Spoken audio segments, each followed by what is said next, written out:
അമ്മയുടെ സ്പെഷ്യൽ ഇരുമ്പാമ്പുളിയിട്ട മീൻകറി. അതിൽ ഇരുമ്പാമ്പുളിയിലേക്ക് നമ്മൾ തക്കാളിയും പച്ചമുളകും കറിവേപ്പിൻ്റെയും ചേർത്ത് വെച്ചിട്ടുണ്ട് കേട്ടോ. ഇനി നമ്മൾ തേങ്ങ ചിരകി അതിൽ തേങ്ങ നമ്മൾ മിക്സിയിലിട്ട് അരയ്ക്കാൻ പോവാണ്. അപ്പോൾ അതിലേക്ക് നമ്മൾ ആവശ്യത്തിന് ഈ മല്ലി മുളകും കറിവേപ്പിൻ്റെയും കൂടി പൊടിച്ച് വെച്ചൊരു സ്പെഷ്യൽ മസാലക്കൂട്ടാണ്. അതൊരു 4 സ്പൂൺ ഇട്ടിട്ടുണ്ട് കേട്ടോ അമ്മ. അതിനുശേഷം മഞ്ഞൾപ്പൊടി ഇട്ടു.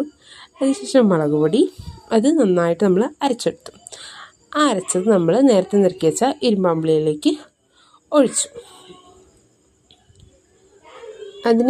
അതിനുശേഷം നമ്മളിതിലേക്ക് ആവശ്യത്തിനുള്ള ഉപ്പ് ചേർത്ത് കൊടുക്കണം കേട്ടോ. ഉപ്പ് ചേർത്തിട്ട് നന്നായിട്ട് അമ്മ കൈ കൊണ്ടാണ് ഇളക്കുന്നത്. നമുക്ക് വേണം കയ്യിലുകൊണ്ടും ഇളക്കാം. അതിനുശേഷം അതിലേക്ക് തുള്ളി വെളിച്ചെണ്ണ ഒഴിച്ചത് തിളച്ച് പോവാതിരിക്കാൻ വേണ്ടിയിട്ടാണ് കേട്ടോ. പിന്നെ കുഞ്ഞുള്ളി നോക്കി വയ്ക്കുന്നത് അവസാനത്തേക്കാണ്. പിന്നെ തിളച്ച് വന്നപ്പോൾ അതിലേക്ക് മീനിട്ടു. അതിനുശേഷം നമ്മുടെ മീൻകറി തിളച്ച് വന്നു. അപ്പോൾ പിന്നെ ഉള്ളിയൊക്കെ വഴറ്റിയത് നേരത്തെ നുറുക്കി വെച്ച ഉള്ളി ഇങ്ങനെ വഴറ്റിയിട്ട് അതിലേക്കിട്ടു.